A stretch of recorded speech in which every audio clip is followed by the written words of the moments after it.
Nous sommes au stade de l'unité de Goma. C'est ici que ce culte prévu par l'AFC M23 se tient aujourd'hui. Comme vous pouvez les remarquer sur ces images, le gouverneur de la province du Nord Kivu, les coordonnateurs du mouvement AFC M23, Corneille Nangaa, qui est déjà présent ici sur les lieux. Les fidèles de différentes églises continuent à faire les rentrées en tout cas. Et là, c'est les prédicateurs qui commencent à donner la parole. Il s'agit d'un officier militaire qui a été choisi pour nourrir la parole ces peuples dédiés aujourd'hui. Nous sommes là pour vous retransmettre en tout cas tout ce qui se passe ici. Le prédicateur essaie de montrer que le militaire était vu comme quelqu'un de mauvais, alors que c'est quelqu'un qui croit en Dieu, c'est quelqu'un qui connaît Dieu. Et par sa prédication, il essaie de montrer que Dieu peut utiliser les militaires pour atteindre ses objectifs. Nous sommes au stade de l'unité, mesdames, messieurs. Merci de vous informer avec cette Ursen Magazine. Nous restons là pour vous informer.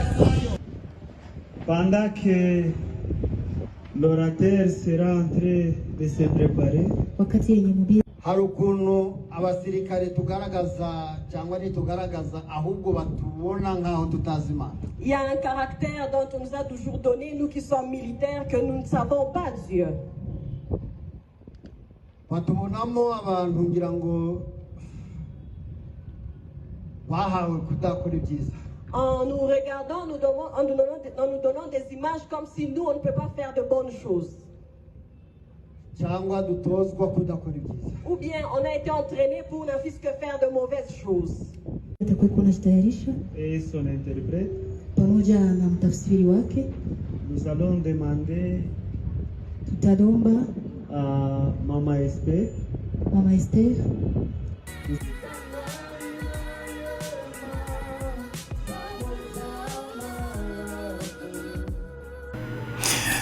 ni mu gihe M23 imaze iminsi 110 yigaruriye umujyi wa Goma ufatwa nk'umurwa mukuru w'intara ya Kivu y'Amajyaruguru. Abayobozi ku bufatanye n'abaturage batuye umujyi wa Goma n'ubuyobozi bwa FC M23 uyu munsi ku cyumweru tariki ya 18 Gicurasi 2025 hateguwe igikorwa karahabutaka cyo gushimira Imana. Ni igikorwa cyabereye muri Stade de l'Unité ni hariya mu mujyi wa Goma. Tugiye kuba rero turebera hamwe icyo bivuze ku rugendo rwa FCM 23 ndetse n'intambara ihanganishije uru ruhande ndetse n'uruhande rwa leta n'icyo bivuze ku mutekano n'abaturage bo hasi. Ndetse subscribe na makuru atandukanye uzajya ukomeza kubonera ku gihe nk'ibisanzwe 5/5. Reka ndeke kwizimba mu magambo nkugezeho ibijyanye n'iki gikorwa cyabaye none tariki ya 18 Gicurasi. Goma kwa 18 Gicurasi 2025 hashize iminsi 110 kuva umujyi wa Goma ufatwa nk'umurwa mukuru w'intara ya Kivu y'Amajyaruguru ufashwe n'inyeshyamba za FCM 23. Kuri iki cyumweru rero habaye ibikorwa bikomeye byo gushimira Imana byiswe Culture of Action of the Grace. Ibi bikorwa byateguwe n'ubuyobozi bwa FCM 23 kugira ngo bashimire Imana kubw'urugendo rutoroshye rwakozwe rw'impinduramatwara nk'uko byose byatangajwe na bwana Corneille Nangaa. Uyu ni umuyobozi wa politiki w'uyu mutwe wa M23. Iki gikorwa cyabereye kuri Stade de l'Unité ni mu mujyi wa Goma, aho ibihumbi n'ibihumbi by'abaturage, abayoboke b'amadini atandukanye ndetse n'abayobozi bakuru ba FCM 23 bateraniye nk'ahari hagizwe urusengero nyine rwakiriye imbaga nyamwinshi. Ni mu majwi y'indirimbo zishimira Imana, amagambo y'ibisingizo yasimburwaga n'amashyi, byose rero bigamije kugaragaza ko bashyigikiye izi mpinduramatwara, ariko nanone bagaragaza ko byose babigezeho kubera ubufasha bw'Imana. Corneille Nangaa ni umuyobozi wa politiki wa FCM 23 ari mu bari bitabiriye icyo gikorwa n'abandi bayobozi batandukanye nk'uko wagiye bikurikira mu mashusho atandukanye. Nawe rero yahavugiye amagambo akomeye agira ati urugendo si urw'amaraso gusa n'urw'amasengesho. Imana niyo yatuyoboye, niyo tuzakomeza kwiringira, niyo kandi izakomeza kutuyobora kugeza ku mpinduramatwara. Ubwo rero zizaba zigeze ku rwego rukwiriye tuzakomeza kandi natwe gushimira Imana. Ntabwo yari wenyine muri icyo gikorwa, yaraherekejwe na Bahati Musanga Erasto, uyu ni guverineri wa FCM 23 mu ntara ya Kivu y'Amajyaruguru, ndetse na Fani Kaji, uyu ni umunyamabanga wa leta ushinzwe imari, hamwe n'abandi bayobozi benshi yaba ab'ingabo ndetse n'abapolitiki. Ni ku ruhande rwa FCM 23. imyanya yari yateganyijwe ku kibuga yari imaze kuzura mbere y'amasaha y'igitondo, aho amasengesho yatangiye ku isaha y'isa 3 za mu gitondo.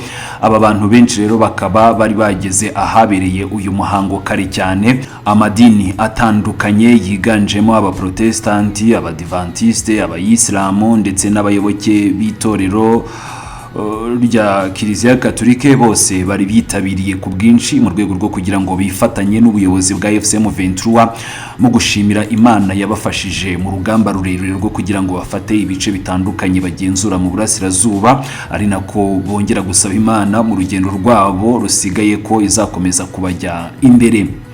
Iyi gahunda y'amasengesho irimo ubutumwa bufite inzego eshatu z'ingenzi. Icyambere hari gukomeza gukangurira abaturage kugira ukwizera mu mpinduramatwara zatangijwe na FCM 23. FCM 23 irashimangira ko urugamba rwayo ko rugamije kuvana Kongo mu buhake, ruswa, imiyoborere mibi ya gikoroni n'ibindi bitandukanye. Hari gushyira imbere ubufatanye hagati ya politiki, abaturage n'amadini.